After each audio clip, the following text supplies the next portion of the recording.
আসসালামু আলাইকুম।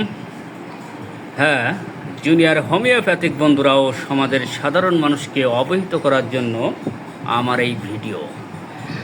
আমি আবারও অসাধারণ একটি ফলো আপ কেস শেয়ার করছি। অসাধারণ।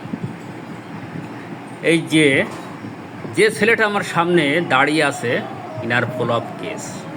ইনার যে সমস্যা ছিল কোলোরেক্টাল পলিপস, অর্থাৎ মলদ্বার দিয়ে দিনে 3 থেকে 4 বার রক্ত আসতো, তাই তো?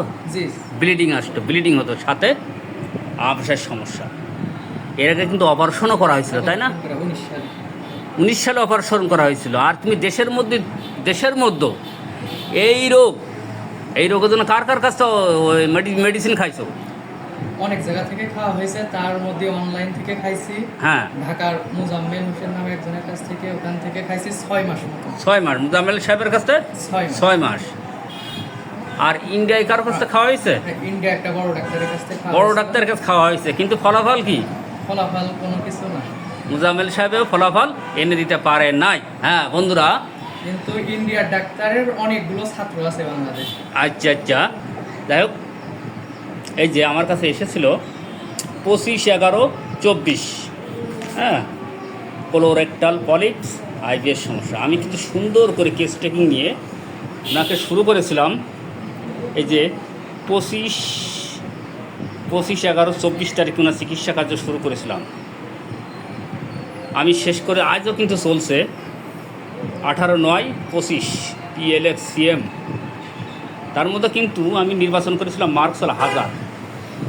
এই প্রায় 1 বছরের প্রায় বেশি হতে চললো আমি এই CM পর্যন্ত চালায়ে, আজও কিন্তু ভালো আছে। এখন কিন্তু আমার যে রক্ত আসতো দিনে 3 বার 4 বার, এখন কি আসে? না, এখন রক্ত নাই, কোনো রক্ত আসে না। তারপর আমও নাই, মোটামুটি খুব সুস্থ আছো। মানে খাবার নিয়ন্ত্রণে রাখলে 100% সুস্থ, 100% ভালো আছে। এক কথায় আগে সে তুমি কি ভালো আছো?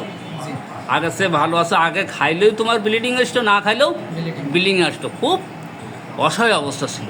হ্যাঁ বন্ধুরা, সর্বশেষ একটা CM পটেন্সি দোয়া, এই যে MS 100,000 21/5/25, এই যে আমার কালি মার্ক করা। তারপর 18/9 তারিখ পর্যন্ত আমি কিন্তু এর মধ্যে অনেকগুলো ভিটামিন জাতীয় মেডিসিন আমি চালিয়ে আসি। আজ কিন্তু 18/9/25 যে মেডিসিনটা দিয়েছে PLX, এটা কিন্তু দুরন্ত কাজ করবে। তার মানে কি, ও সম্পূর্ণ সুস্থ আছে, ভালো আছে। সুন্দর করে কেস টেকিং দিয়ে মার্কসল নির্বাচন করেছিলাম। তাহলে আবারও প্রমাণ হলো যে ঔষধ যদি সঠিকভাবে নির্বাচন হয়, তাহলে রোগী কখনো ব্যর্থ হবে না। ধন্যবাদ।